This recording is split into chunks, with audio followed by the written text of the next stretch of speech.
It is quite significant for me to be here on the Gold Coast. My own story intersects through your churches and schools, and my faith has been formed and nurtured in this province and through pilgrimage.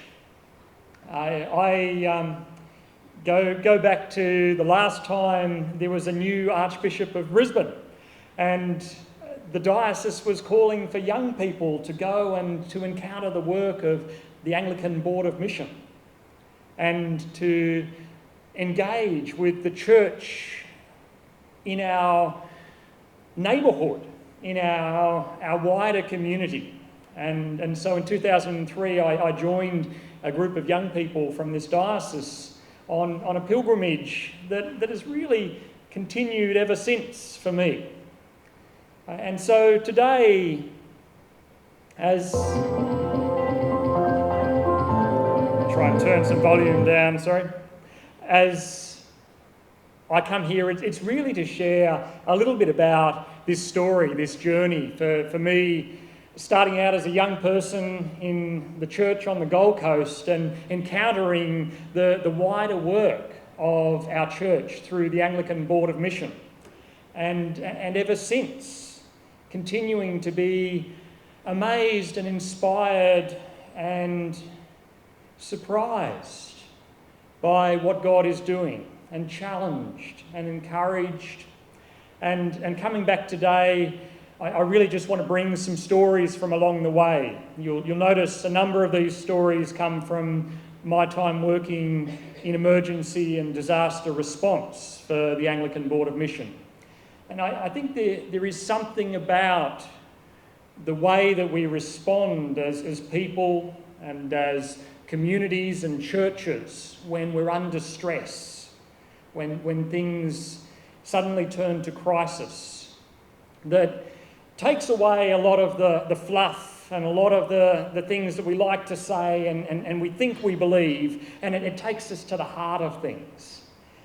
And that's a really interesting thing for me as I look at the church and I take my own theology through the lens of a church that is responding to a world that in so many places is broken.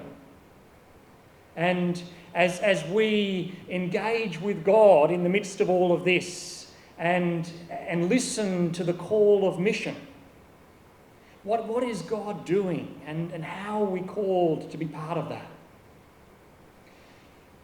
For those of you who aren't as familiar with the ABM story, the Anglican Board of Mission was established by the bishops of the Australian Church in 1850 to really help the church to connect and to move beyond its boundaries, the boundaries of parish and the boundaries of diocese, to connect to the bigger picture of what God was doing.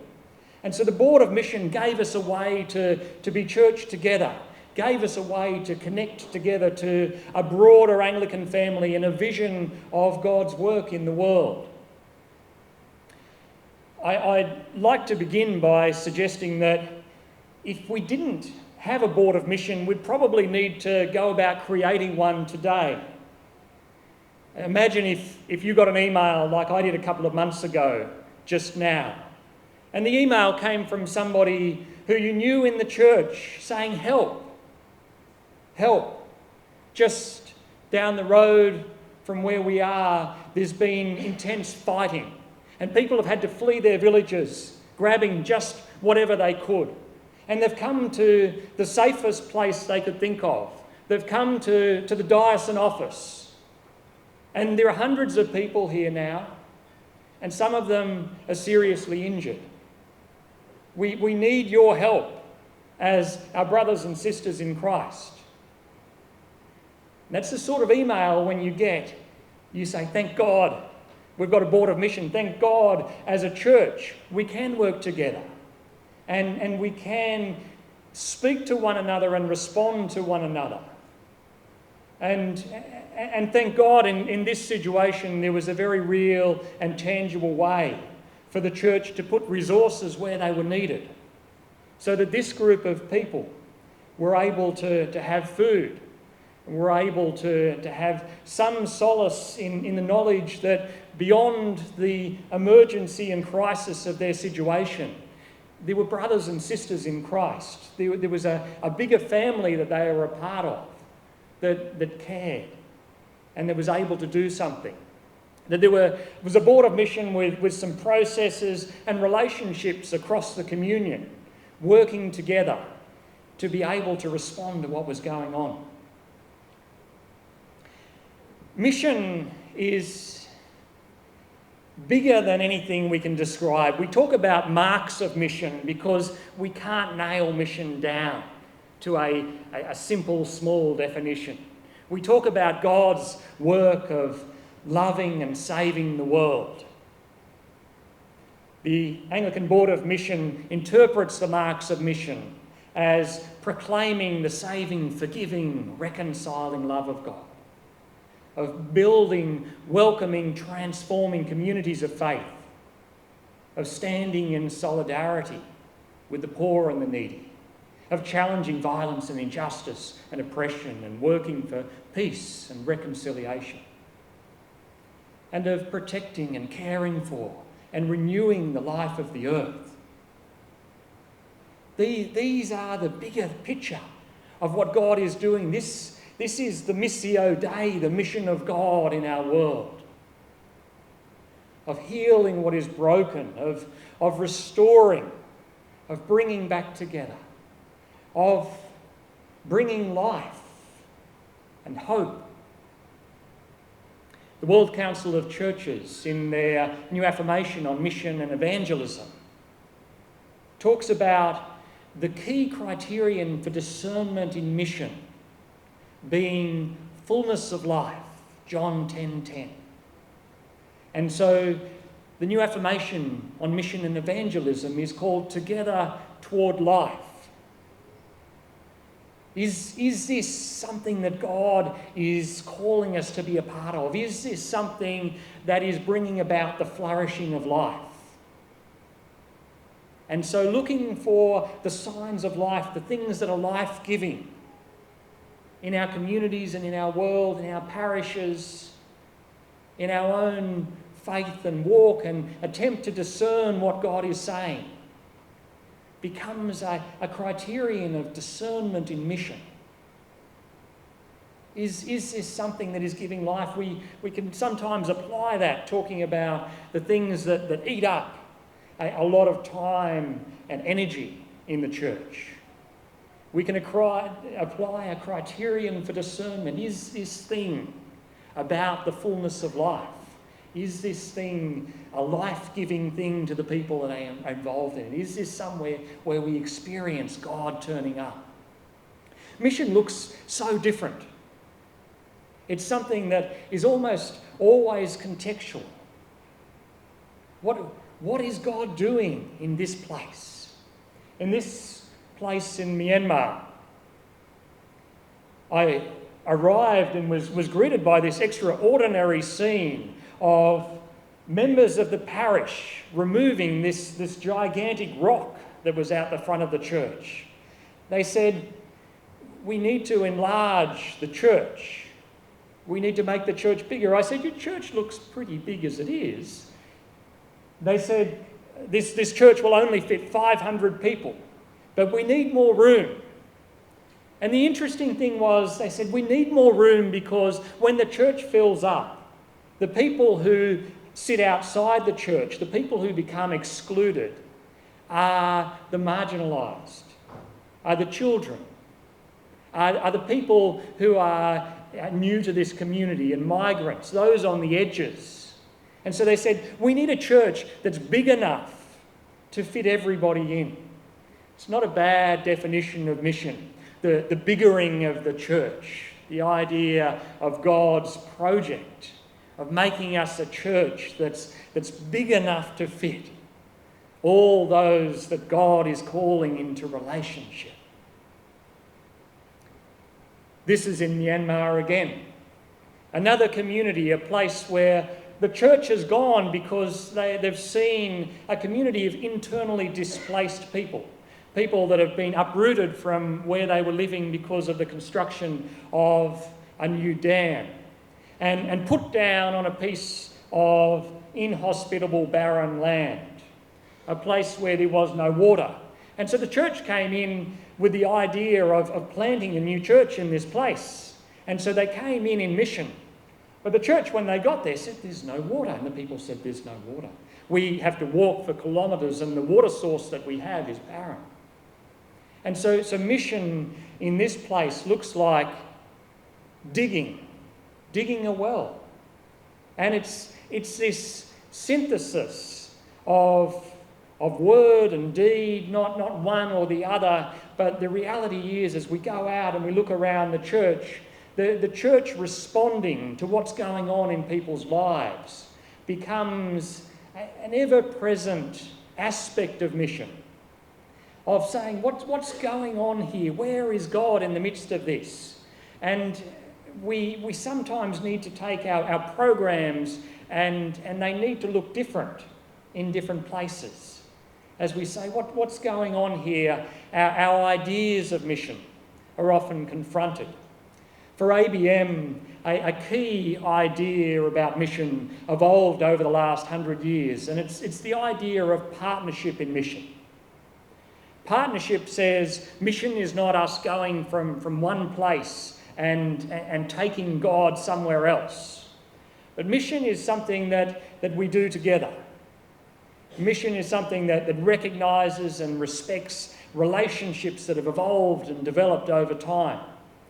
Mission respects the knowledge and the understanding of local people and communities, of their own culture, of their own languages, of their own practices, of their own ways in which God has been present in their place. And it listens together and it finds ways to work together. And as we do that, one of the things that we find is that there is a mutuality in mission. Mission is not about a church in one place taking something to another place, but it's about a coming together. And as we join together, a bit like what Auntie Phyllis was telling us, it's sort of the receiving as well as the giving. The being a church that can connect and relate to a church that extends around Australia's region in the world. And at our best, the Board of Mission is seeking to find ways not just to send out, not just to relocate resources from a relatively well-off setting to places where those resources are sorely needed. But we're seeking to bring in the voices of churches and people who are experiencing God in their contexts and able to speak back to us and say, look, this is what is happening. Sometimes it is the prayer that we may learn to seek to become a source, or seek to end being a source of suffering to others. When our neighbours in the Pacific Islands talk about what is happening to their homes, when our neighbours in the Torres Strait point to the sea level rises and say, look, we know about climate change, but this is what it means to us. Listen, please listen. And so partnership in mission is about us being changed as well. It's not about us just doing something to somebody else. It's a journey together. And it's the idea that we are invited to be changed by what God is doing. 40 years ago, the Anglican Church in Hong Kong responded to an awareness of people who were coming in from the outside, migrant workers who were coming into their congregation. And as they started listening to the stories of these migrants, the church realised that there was a missional call to do something. And so in 1983, the Anglican Board of Mission Auxiliary held a project for the migrant workers' mission. And that small seed started a major work, a major community that continues to connect with and build a transforming community that makes a huge difference in the lives of thousands of migrant workers in Hong Kong today. If you go to St John's Cathedral on a Sunday, you see many of these people coming together and finding community, worshipping together. When I talk about an ABM project, and you find the projects in the project book, but really a project is about a part of the church somewhere having identified a need, something going on in their community, a call of God in their place, and sharing that, saying, here's something we're wanting some help with. And another community, a community here in Australia, saying, we've got an ability to reach out and to do something to help beyond just our local situation. We want to engage with the bigger picture of what God is doing in the world. This project in the Philippines began in 1997 when a parish was listening to the migrant farmers who were struggling with the usurious interest rates that were being charged by the moneylenders. And the parish said, maybe there's something that we can do. They received a 20,000 peso grant, which is about $500, to establish the St William's Multipurpose Cooperative. Now fast forward to today, and the St William's Multipurpose Cooperative, thanks to the work of God and to the labours and the inspiration of so many in that parish, has grown to become one of the largest cooperatives in the Philippines.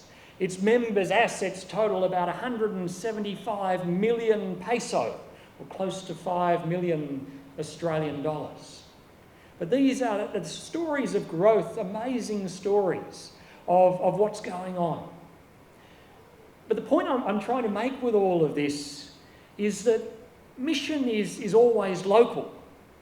Yes, the Anglican Board of Mission brings us great stories of mission going on in other places. But we are all leaders of communities of mission. Mission is the process of us responding to whatever God is doing in our place and working to see how it is, what it is that we can do. Not necessarily another thing on a list of things, but God willing, something that brings life, that brings joy and transformation into our communities. Mission is our finding ways to connect with the bigger picture of what God is doing, the larger story of God at work. Mission is also about listening. In our own place, mission is about listening to Aboriginal and Torres Strait Islander people especially. There's something about voices of suffering. If we want to hear true things, it's not always from places of power or places of privilege that voices of truth speak, but voices of suffering, people crying out, often speak true things that demand our attention, often point us to the call of God. Aboriginal and Torres Strait Islander people in our church and our country are crying out to be heard. We are fortunate in the Anglican Church for the gift of a group of people who gather together as the National Aboriginal and Torres Strait Islander Anglican Council. And one of the things that ABM does in the church is we say, listen to Natsiak. It's really important that if we want to be thinking about Aboriginal and Torres Strait Islander matters in the church, that we turn to the Aboriginal and Torres Strait Islander eldership of this church. It's not always easy. You say, listen to Aboriginal and Torres Strait Islander voices, but one of the things that ABM does is seek to bring these voices of ABM's partners, voices of people who are crying out against injustice, and package those in a way that they become accessible So that people who are saying, well, what are Aboriginal and Torres Strait Islander people saying? ABM can say, well, here's a resource, here's a study. God's own country. Listen to the voices of 7 prominent Aboriginal and Torres Strait Islander Anglican leaders from across our church, talking about a theology of creation and what we can learn from Aboriginal and Torres Strait Islander theology when we think about God's missional work of creation. But the other gift in this study, for those of you who've seen it, is that each of these people reflect honestly and frankly on their experience of being in the Anglican Church. And it's not all comfortable reading, but it's something that I am immensely grateful for the courage of people who are standing up and saying, this is what it's like being an Aboriginal or a Torres Strait Islander person in your church. And this is why I point to the urgent and unfinished business of reconciliation, the need for us to find ways of listening to Aboriginal and Torres Strait Islander voices. If you're on the ABM website, abmission.org.au, while you're there, what you can do is you can sign up for the Anglican Board of Mission electronic news on a mission once a month. Stories straight to your inbox of what's going on around the worldwide church. Encouraging stories, inspiring stories, stories that help us to be proud of being part of a community of people, a church that is taking seriously the need and the call to respond to God in mission. A church that inspires us and says, yeah, wow, we are a part of this bigger picture of what God is doing. And that's the work of ABM at our very best. We are here to connect the church. We are a part of the church that is always helping us to go beyond the borders just of the parish or the diocese and connect to this bigger picture of what God is doing. And ABM at its best is about all of us working together, trying to discern what God is doing, how God is calling us, and to respond to that in a community. If you'll allow me just one last story, it's a story that comes from Papua New Guinea. In 2007, Cyclone Guba struck the north coast of Papua New Guinea, particularly the area around Oro Province and Popondota Diocese. And because the Anglican Church has such a large presence in that part of PNG, it was the Anglican Church, through their health centres, through their parishes, through their schools, that was getting the word out there of the devastation that this cyclone had wrought. And I can remember being in Port Moresby for ABM and talking to the church about what it was they needed. And there were things like an outboard motor for a boat and several other essential items. And then the church said, we need T-shirts. And I said, hang on, sorry, there's an emergency happening here. Can't I bring something more useful like rice? And the church said, no, T-shirts. Listen to the local knowledge. I was confused by all of this, quite honestly. But what I learned as I realised what was happening is that church didn't see what I saw. I saw this group of people who just needed help, a group of disaster victims. But that church saw a group of people who wanted to be a part of the fixing, the putting together, the relief effort. And the T-shirts gave an identity. This says Anglican response to the Oro disaster. And so the T-shirts were a way that the church was able to say to people, yes, you are a part of working to be able to bring the information to those who can respond and bring in the relief supplies that are needed.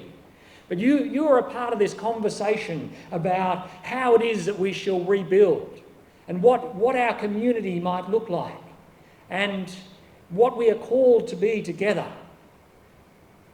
And even in the midst of devastation, there was that joy that comes from communities finding ways to connect together, to work together, to do something as a church that was a tangible outworking of faith, a symbol of God's love to their neighbours, and a way of connecting to the brokenness that they were in the midst of.